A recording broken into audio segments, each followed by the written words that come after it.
Hi friends, आप सभी का आपके अपने यूट्यूब चैनल यूपीएससी इन्फो 24 में स्वागत है। तो दोस्तों, हम उम्मीद करते हैं कि आप लोग स्वस्थ होंगे और खुश होंगे।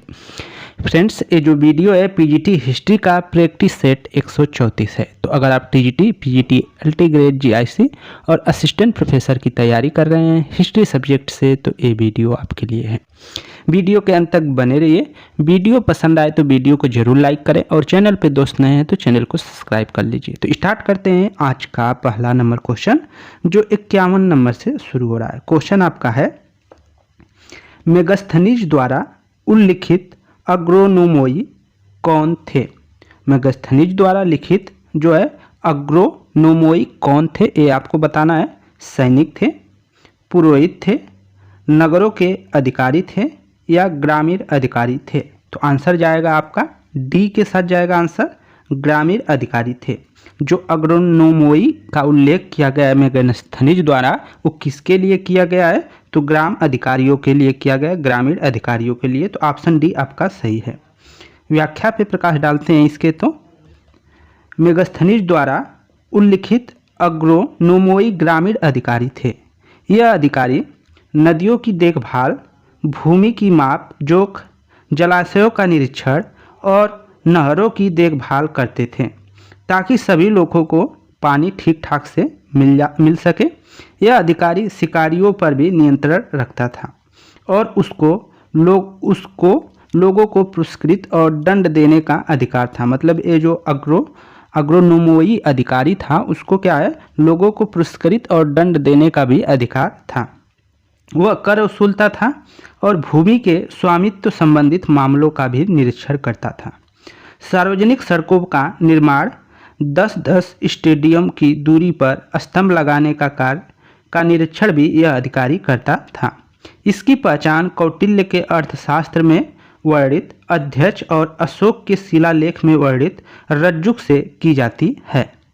आगे महत्वपूर्ण तथ्यों को देखते हैं। तो मेगस्थनीज ने नगर प्रमुख अधिकारी के रूप में एस्ट्रोनोमोई का उल्लेख किया है। मेगस्थनीज ने जो नगर प्रमुख अधिकारी है उसके लिए क्या प्रयोग किया है? एस्ट्रोनोमोई का उल्लेख किया है। मौर्य प्रशासन में गोप जिला एवं ग्राम के बीच का अधिकारी होता था। जो गोप होता था मौर्य प्रशासन में, वो जिला और ग्राम के बीच का जो अधिकारी होता था उसको गोप कहा जाता था। यह भूमि राजस्व संबंधित तथ्यों को लिखने का कार्य करता था। स्थानिक क्या होता था? अगला पॉइंट है स्थानिक।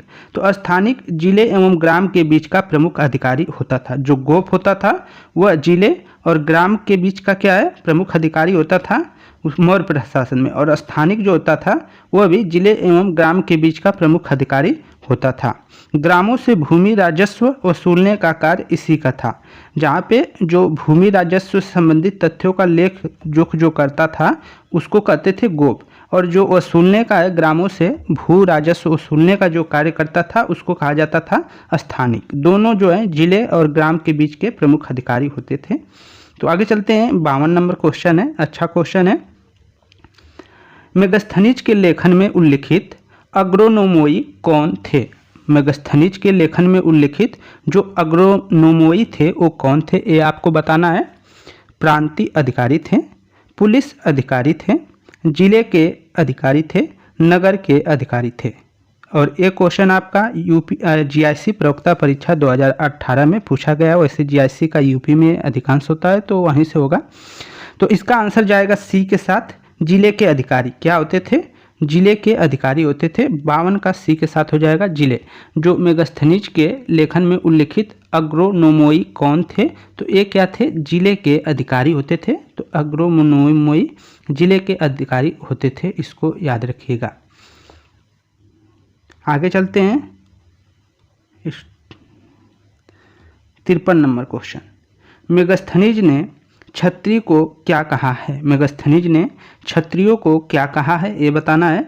राजा कहा है, सैनिक कहा है, पांचवी जाति कहा है, द्वितीय वर्ण कहा है। तो क्या कहा है तो ये बताना है। तो ऑप्शन जाएगा बी के साथ। इसका आंसर क्या हो जाएगा? बी सही हो जाएगा, सैनिक। ग्रामीण ने क्षत्रियों को क्या कहा है? तो सैनिक कहा है। ऑप्शन बी आपका सही है। 53 का बी कर लेंगे, सैनिक कहा है। व्याख्या देख लीजिए। मेगस्थनीज ने क्षत्रियों को सैनिक अर्थात योद्धा कहा है। उसने तत्कालीन भारतीय समाज को 7 श्रेणियों में विभाजित किया है, जो इस प्रकार है। तो ये क्वेश्चन याद रखने लायक है कि मेगस्थनीज ने जो भारतीय समाज है उसको कितने श्रेणियों में विभाजित किया था, तो 7 श्रेणियों में विभाजित किया था। यहाँ से क्वेश्चन पूछ सकता है। और कौन कौन सी ये श्रेणी थे, तो इसमें दार्शनिक उसने विभाजित किया 7 श्रेणियों में। तो पहला है दार्शनिक, दूसरा कृषक, पशुपालक, कारीगर चौथा है, योद्धा पांचवा, शिक्ष निरीक्षक को कहता है, और 7वां मंत्री। इन चारों भागों में क्या है वो विभाजित करता है। अन्य महत्वपूर्ण तथ्यों को देखते हैं तो मेगस्थनीज सेलुकस निकेटर द्वारा चंद्रगुप्त मौर्य की राज्यसभा में भेजा गया यूनानी राजदूत था। यहाँ से क्वेश्चन बार बार पूछा जाता है, तो इसको नोट कर लीजिएगा कि मेगस्थनीज जो है किसका राजदूत था, तो सेलुकस निकेटर का राजदूत था। ठीक है, सेलुकस निकेटर का राजदूत था जो चंद्रगुप्त मौर्य के राज्य दरबार में भेजा गया था। उसने भारत में जो कुछ भी देखा या सुना उसे अपने पुस्तक इंडिका नामक में क्या है, उसकी पुस्तक का नाम क्या है, इंडिका, और इंडिका में उसने लिपिबद्ध कर लिया, मतलब लिख लिया जो भी देखा और सुना। इंडिका के कुछ उद्धरण रूप में अनेक यूनानी रोमी लेखकों जैसे एरियन, स्ट्रेबो, प्लिनी की रचनाओं में मिलते हैं। मेगस्थनीज ने पांड्य देश में 7 साल की माताओं का उल्लेख किया है। मेगस्थनीज ने पांड्य देश में 7 साल की माताओं का उल्लेख किया है। बहुत इंपॉर्टेंट है, इसको आप वेरी इंपॉर्टेंट कर लीजिएगा। क्वेश्चन टफ बनाता है तो यहाँ से पूछ सकता है। आगे चलते हैं, 54 नंबर क्वेश्चन है आपका।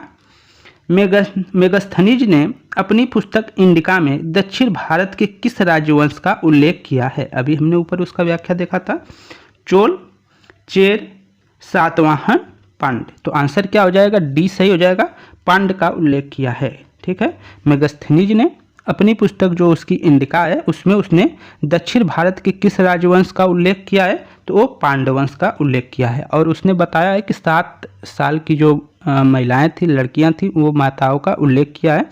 मतलब मेगस्थनीज ने पांड्य देश में 7 साल की माताओं का उल्लेख किया है। तो ऑप्शन ए डी आपका सही है, इससे तथ्य हमने ऊपर पढ़ा था। और कुछ चीज़ें देख लेते हैं। मेगस्थनीज की पुस्तक इंडिका में दक्षिण भारत के पांड्य राजवंश का उल्लेख है। मेगस्थनीज सेलुकस का राजदूत था जो चंद्रगुप्त मौर्य के दरबार में आया था। उसने चंद्रगुप्त को सेंड्रोकोटस और राजधानी पाटलिपुत्र को पोलीब्रोथा के रूप में उद्धृत किया है, मतलब वर्णन किया है। तो चंद्रगुप्त मौर्य के लिए सेंड्रोकोटस का प्रयोग किया है मेगस्थनीज ने, और जो पाटलिपुत्र है, पाटलिपुत्र के लिए उसने पोलीब्रोथा का उल्लेख किया है। मतलब पाटलिपुत्र को वो पोलीब्रोथा कहता था। तो ये याद रखिएगा। इसके अनुसार पाटलिपुत्र का प्रशासन 6 समितियों द्वारा होता था। मेगस्थनीज ने 7 प्रकार की जातियों और भारत में दास प्रथा के न होने का उल्लेख किया है।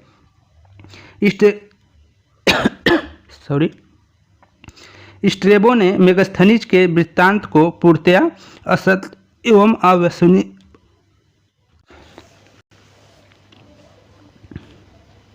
मेगस्थनीज ने, यहाँ पे देख लेते हैं, स्ट्रेबो ने मेगस्थनीज के वृत्तांत को पूर्णतः असत्य और अविश्वसनीय कहा है। ये भी याद रखिएगा। 55 नंबर क्वेश्चन है और आपका टीजीटी में पूछा गया क्वेश्चन है। निम्नांकित कालक्रम के अनुसार अंत में कौन था। निम्नांकित कालक्रम मतलब इसमें से जो दिया है उसमें सबसे अंत में कौन था ये बताना है। अशोक था या चंद्रगुप्त विक्रमादित्य था, चाणक्य था या कनिष्क था। तो इसमें जो आ जाएगा दोस्तों, गुप्त वंश के बाद जो है मौर्य वंश पहला हो जाएगा। तो अशोक, चाणक्य ये तो एक ही शासन काल के हो जाएंगे। तो इसमें जो जाएगा आपका गुप्त वंश, क्योंकि मौर्य के बाद गुप्त आता है। तो चंद्रगुप्त आपका विक्रमादित्य, चंद्रगुप्त जो विक्रमादित्य है इसको चंद्रगुप्त द्वितीय के भी नाम से जानते हैं। तो ऑप्शन आपका बी सही हो जाएगा, ये आपका सबसे अंत में था। व्याख्या देख लीजिए। चाणक्य चंद्रगुप्त मौर्य का पुरोहित एवं प्रधानमंत्री था। अशोक का शासनकाल 272 ईसा पूर्व से 332 ईसा पूर्व तक था। कुषाण शासक कनिष्क का शासनकाल 78 से जो है 78 ईस्वी से लेकर 105 ईस्वी तक था। गुप्त शासक चंद्रगुप्त द्वितीय, जिसको चंद्रगुप्त विक्रमादित्य के नाम से भी जाना जाता है, उसका शासनकाल जो है 375 से लेकर 415 ईसा पूर्व तक था। तो अर्थात सबसे अंत में आता है तो वो चंद्रगुप्त विक्रमादित्य आता है, जो इनमें से दिया है, जो 4 ऑप्शन थे। आगे देखते हैं 56 नंबर क्वेश्चन है, मौर्य प्रशासन में खानों के अध्यक्ष को क्या कहा जाता था? जो खान होते हैं, किसी चीज़ का खान जो होते हैं, कोयले के खान हो गए उस प्रकार के, तो खानों के अध्यक्ष को क्या कहा जाता था? अकरा अध्यक्ष कहा जाता था, लक्षड़ा अध्यक्ष कहा जाता था, लोहा अध्यक्ष कहा जाता है या सूना अध्यक्ष कहा जाता था? तो 56 का जो आंसर हो जाएगा ए सही हो जाएगा, अकरा अध्यक्ष कहा जाता था। जो खानों के अध्यक्ष होते थे उनको अकरा अध्यक्ष कहा जाता था। तो व्याख्या देख लीजिए थोड़ा सा, यहाँ से आप बहुत सी चीज़ें पा जाएंगे। मौर्य काल में खानों के अध्यक्ष को अकरा अध्यक्ष कहा जाता था। संभवतः इन अध्यक्षों को ही मेगस्थनीज ने मजिस्ट्रेट कहा है। अन्य महत्वपूर्ण तथ्य, लक्षड़ा अध्यक्ष छापे खाने का अध्यक्ष होता था, मतलब टकसाल का जो अध्यक्ष होता था या छापे खाने का अध्यक्ष, उसको बोला जाता था लक्षड़ा अध्यक्ष। यह राज्य में मुद्रा जारी करने का प्रमुख अधिकारी होता था। किस प्रशासन किस काल में की बात कर रहे हैं? तो मौर्य काल की बात कर रहे हैं। लोहा अध्यक्ष जो होता था धातु विभाग का अध्यक्ष होता था। लोहा अध्यक्ष क्या होता था? धातु विभाग का अध्यक्ष होता था। सूना अध्यक्ष जो होता था बूचर खाने का अध्यक्ष होता था। सूना अध्यक्ष किसे कहते थे? तो बूचर खाने का जो अध्यक्ष होता था उसको सूना अध्यक्ष कहा जाता था। तो इसको नोट कर लीजिएगा। 57 नंबर क्वेश्चन देखते हैं, अपने शासनकाल के किस वर्ष में अशोक बुद्ध की जन्मस्थली लुम्बिनी गया था? अपने शासनकाल के किस वर्ष में अशोक बुद्ध की जन्मस्थली लुम्बिनी गया था? ये बताना है। 32वें वर्ष, 26वें वर्ष, 20वें वर्ष या 13वें वर्ष? तो 57 का आंसर जाएगा सी के साथ, 20वें वर्ष गया था। किस वर्ष गया था? तो शासनकाल के अपने 20वें वर्ष जो है अशोक लुम्बिनी गया था। तो ऑप्शन सी सही है। आगे देखते हैं इसकी व्याख्या को। अपने शासनकाल के 20 वर्ष बाद मौर्य सम्राट अशोक बुद्ध की जन्मस्थली लुम्बिनी गया था। वहाँ शिला स्तंभ स्थापित करवाया। चूँकि वहाँ बुद्ध का जन्म हुआ था, अतः वहाँ का कर घटाकर 1/18 कर दिया था। मतलब वहाँ का जो है लुम्बिनी का कर उसने घटा दिया। अशोक ने कितना कर दिया था? 1/18 कर दिया था। ये आप याद रखिएगा, अच्छा क्वेश्चन बनेगा यहाँ से। 58 नंबर है, यूपी टीजीटी परीक्षा 2016 में पूछा गया क्वेश्चन है आपका। केवल एक ही शिलालेख है जिसमें अशोक के करारोपण के बारे में बात की गई है। इनमें से वह कौन सा अभिलेख है या शिलालेख है, ये बताना है। क्वेश्चन है आपका कि केवल एक ही शिलालेख है जिसमें अशोक के करारोपण के बारे में बात की गई है। इनमें से कौन सा वह शिलालेख है? भाभू, निगाली सागर स्तंभलेख, रुम्मनी देई स्तंभलेख, बारबरा गुफा शिलालेख। तो शिलालेख है, हर जगह शिलालेख है, हमने स्तंभलेख बोला था। तो शिलालेख, इसमें से आंसर जो जाएगा दोस्तों वो सी के साथ जाएगा, रुम्मनी देई स्तंभलेख। रुम्मनी देई है स्तंभलेख, उसी में करारोपण के बारे में बात किया गया। अशोक के करारोपण से संबंधित बात की गई। व्याख्या देख लीजिए। अशोक के अपने राजाभिषेक के 20 वर्ष बाद लुम्बिनी की यात्रा की तथा वहाँ एक शिला स्तंभ जिसका नाम है रुम्मनी देई स्तंभ शिलालेख स्थापित किया।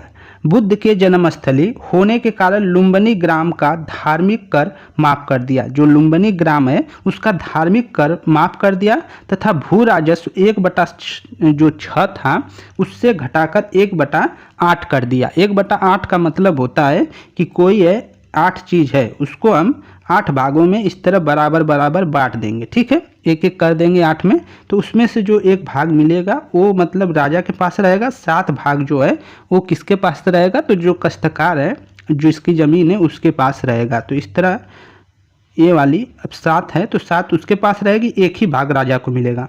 अगर 1/6 रहता तो उसको 6 भाग में पहले बांट देते हैं इस तरह।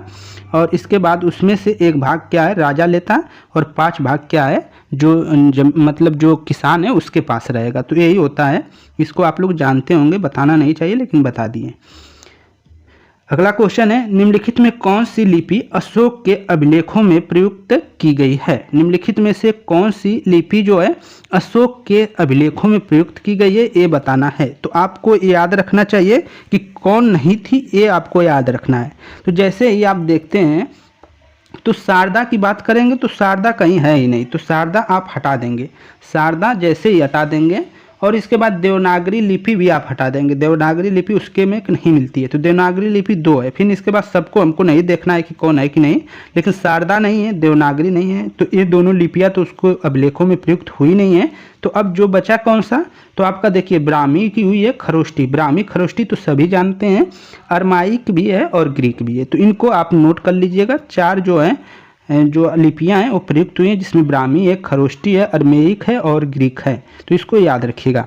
व्याख्या देख लीजिए, अशोक के अभिलेखों में ब्राह्मी लिपि, खरोष्टी, अरमेइक और ग्रीक लिपियों का प्रयोग हुआ है। भारत के मुख्य क्षेत्र से प्राप्त अशोक के जो अभिलेख है जहां ब्राह्मी लिपि में है, वही उत्तरी पश्चिमी सीमा क्षेत्र और बाहर प्राप्त अभिलेख अन्य लिपियों में है। अशोक का शाहबाजगढ़ी से प्राप्त अभिलेख खरोष्ट लिपि में है, जबकि कालसी, गिरनार और मेरठ से जो अभिलेख प्राप्त हुए हैं वो ब्राह्मी लिपि में हैं। 60 नंबर क्वेश्चन है आपका, मेगस्थनीज के अनुसार भारत में कितनी जातियां थी? अभी हमने बताया था तो 7 जातियां थी। कितनी जातियां थी? 7 जातियां थी। ऑप्शन सी आपका सही हो जाएगा। 7 हमने ऊपर व्याख्या किया था, और भी देख लेते हैं थोड़ा सा। मेगस्थनीज के अनुसार भारत में 7 जातियां थी। वह भारतीय समाज में दास प्रथा है उसके प्रचलन होने का उल्लेख नहीं करता है। मेगस्थनीज नहीं मानता है कि वहाँ दास प्रथा थी, ऐसा उसका नहीं मानना है। उसके अनुसार मौर्य काल में कोई भी व्यक्ति न तो अपनी जाति से बाहर विवाह कर सकता था और न ही अपने से भिन्न पेशा ही अपना सकता था। तो फ्रेंड्स, ये थे आपके क्वेश्चन जिनके व्याख्या भी देखने को मिला होगा। अगर आपको वीडियो अच्छी लगी हो तो कमेंट करिए, सब्सक्राइब करिए, और जो भी त्रुटियां है उसको आप लोग बताइए, सुधार करने का प्रयास करेंगे। दोस्तों, आपका सजेशन हमारे लिए, मतलब फीडबैक जो आप देते हैं वो हमारे अच्छे और बुरे दोनों के लिए है, तो उसमें हम सुधार करने का प्रयास करते हैं। इसके लिए आप लोगों को धन्यवाद। नमस्कार, शुभ रात्रि।